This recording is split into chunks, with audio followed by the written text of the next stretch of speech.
Shalom, perkenalkan nama saya Teofilus Maseda Purba, NPM 217555066. Di sini saya akan menjelaskan tentang materi kas dan setara kas. Definisi kas adalah alat pembayaran yang sifatnya sangat liquid dan bebas digunakan untuk membiayai kegiatan umum perusahaan.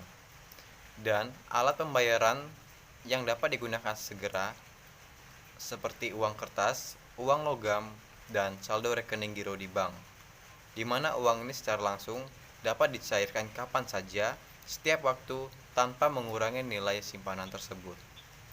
Untuk definisi setara kas adalah investasi berjangka pendek dengan cepat dapat dijadikan kas dalam jumlah tertentu, tanpa menghadapi risiko atau perubahan nilai yang signifikan.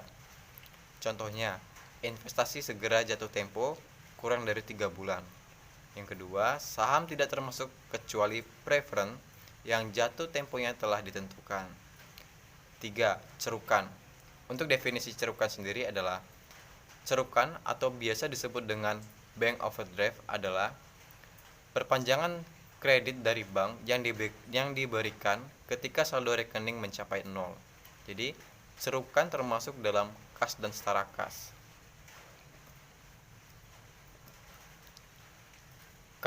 Karakteristik kas: aktif tapi tidak produktif.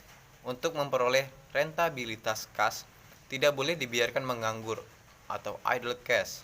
Untuk memperoleh pendapatan, kas harus diubah terlebih dahulu menjadi persediaan, piutang, dan lain-lain. Tetapi tidak juga diperkenankan seluruh kas diubah bentuknya, karena perusahaan akan kesulitan beroperasi jika tidak disediakannya kas yang memadai. Dari kondisi ini, maka manajemen harus mampu menciptakan adanya keseimbangan antara kedua kepentingan tersebut. Yang kedua, tidak memiliki identitas kepemilikan sehingga mudah dipindah tangankan. Dengan kondisi ini, maka manajemen harus yakin bahwa setiap pengeluaran kas harus sesuai dengan tujuan.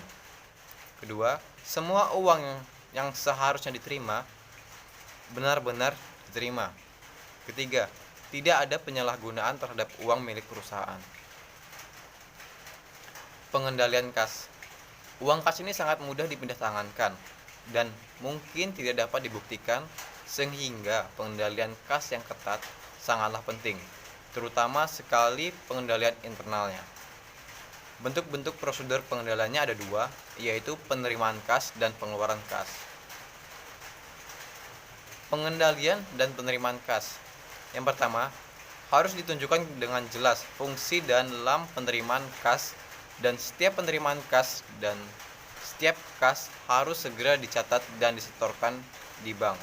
Kedua, diadakannya pemisahan fungsi antara pengurusan kas dan fungsi pencatatan kas.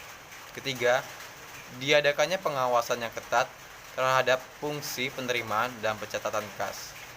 Yang keempat, dibuat laporan kas untuk setiap hari sebagai pertanggungjawaban kas. Pengendalian pengeluaran kas. Yang pertama, pengeluaran uang harus menggunakan cek, kecuali pengeluaran yang jumlahnya kecil. Bisa juga untuk pengeluaran kecil ini bisa juga menggunakan kas kecil. Kedua, dibentuknya kas kecil. Ketiga, diadakannya pemisahan antara pihaknya yang mengumpulkan bukti pengeluaran, yang menulis cek, dan yang menandatangani cek, serta yang mencatat pengeluaran kas. Keempat, pemeriksaan internal pada jarak waktu yang tidak tentu. Kelima, dibuat laporan pengeluaran kas harian sebagai pertanggungjawaban. Pengelolaan dan sistem pencatatan kas kecil. Dana kas kecil disediakan untuk membayar pengeluaran-pengeluaran yang jumlahnya relatif kecil. Pengelolaan kecil adalah kasir kas kecil yang bertanggung jawab atas pembayaran-pembayaran melalui kas kecil. Ada dua metode yang digunakan di kas kecil. Yang pertama yaitu metode impres dan metode fluktuasi. Metode impres itu adalah mekanisme kas kecil di mana dana dipertahankan tetap. Yang kedua, metode fluktuasi adalah dana kas kecil tidak ditetapkan sejumlah tertentu, sehingga saldo bervariasi dari waktu ke waktu. Untuk penyajiannya, kas dan setara kas disajikan di laporan posisi keuangan dengan kelompok aset lancar, seperti gambar di PPT tersebut.